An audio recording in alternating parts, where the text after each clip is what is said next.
Good morning. Uh, every other presentation so far is about looking forward with innovation and all those types of things. Our program, or the one or project that we're trying to do, is actually looking back some. Uh, all of us in here are from Eastern Kentucky, or if we're not from Eastern Kentucky, we've spent a large amount of our life here. And one of the things that my observation has been over the years, is that the national media, and when the word Appalachia is mentioned, it is a negative connotation. People think of us being backwards, being barefoot, and just a lot of negative things. And we've never, as a region, really attempted to promote the positives that are here. I got to talking with Miss Rebecca Potter, who is our English and journalism teacher at Letcher County Central High School during the summer. And this is something that I'd wanted to do for a long time, is to really look back at what has that, as Tom Brokaw said, the greatest generation, those people that came out of the 1930s and the Great Depression, the 40s, and fought World War II in the 1950s and the beginning of the Cold War and all those types of things, and those that had to leave this region and go into the rust, what is now the Rust Belt in the Midwest, and work at Detroit and Lansing and Cleveland and places like that. And then what, 30 years after they left and they got a retirement, why did they come back to the mountains? What drew them to come home? I was born in Washington Courthouse, Ohio, so my family was some of those that had to leave for a while, and then we came back. But I want to take those individuals that came out of that era that really helped to build this nation, and their endeavor to persevere, the strength that they had in character that led them to be successful in other places, and that we've never highlighted how special they were, or they are.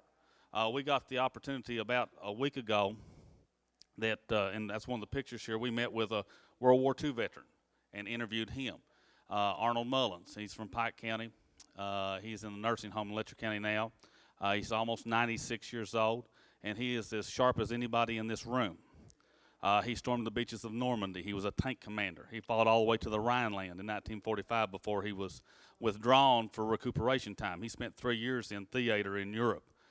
Prior to being brought home, and then he got fortunate enough that he didn't have to go back because victory in Europe happened May 8th, and he was on a ship at that time just recuperating.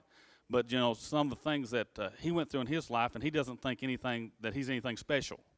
And if you look a lot about that group of people, they don't see themselves as being anything special.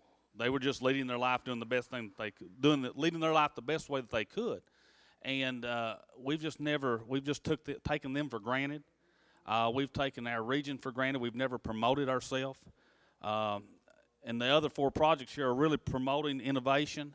I want us to look back through the memories, their wisdoms, their life tales, and because all of us remember our grandparents in here and how vividly, how wonderfully they could tell stories.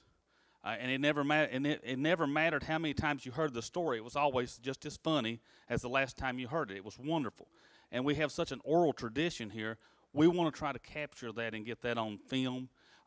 It's going to encompass a lot of 21st century skills for our students.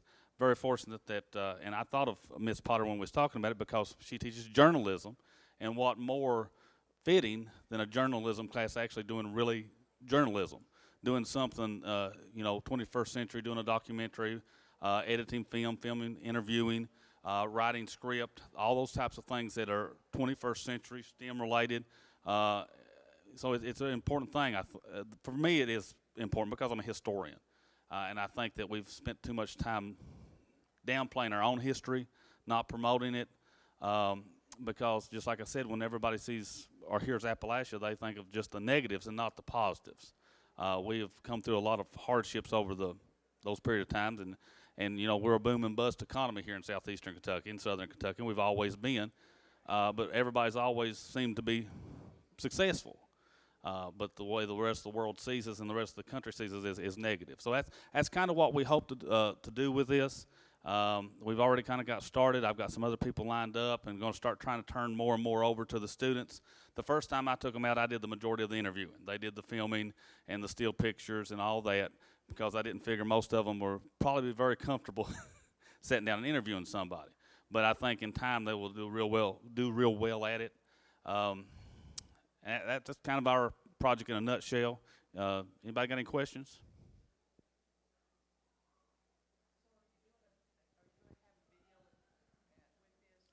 Our plan is to have a complete video. I'm hoping to interview 20 to 25, maybe 30 more people. We've got our Veterans Day ceremony that's coming up, in November. I'm going to try to get all of those. We're fortunate to have 3 World War II veterans in the county, 2 of which stormed Normandy. Arnold would talk a little bit about it. The other one I've known for 35 years, and he will never mention it. So he was in the infantry, so I think he saw things that he would rather not relive. So he won't talk about it, but one of the others may talk a little, but he won't talk much. He's a very humble little man. They're all in their mid-90s. We've got several that were in Korea, several that were in Vietnam. So we're going to try to get them in and interview from them. And then, of course, school leaders, people that were educators during that time, leaders in the faith part of the community, because our history has been very strong on faith. We hope to have a public showing for the school, a public showing for the community, and then a showing here. If everything, it's going to take a lot of work because there's going to be a lot of footage. Like I told them, we did probably a 45-minute interview with Arnold. We may not use 3, 4, 5 minutes out of that whole thing. And our plan is to probably get between 45 and 60 minutes of footage put together. That may be a little bit lofty of a goal, but I think with the number of interviews, and of course we've already got it divided in what we propose are themes that we want to look at: family, education, employment, those types of things. But now, based on their interviews, of course, those themes may change. We may start seeing a common theme and common thread among those, and we may add. So we're not cut into right now exactly what it's going to come out and look like, but we've got, with anything, we've got a vision. And usually I'm a details guy, but on this one I'm more of a visionary. I'm the big picture guy, and we're kind of turning a lot of it over to, I want to turn a lot over to Miss Potter and the kids and let them kind of go with it where they want to, because my hope and goal with this is not that I gain anything out of it, but that they gain a greater appreciation of their heritage and where they're from.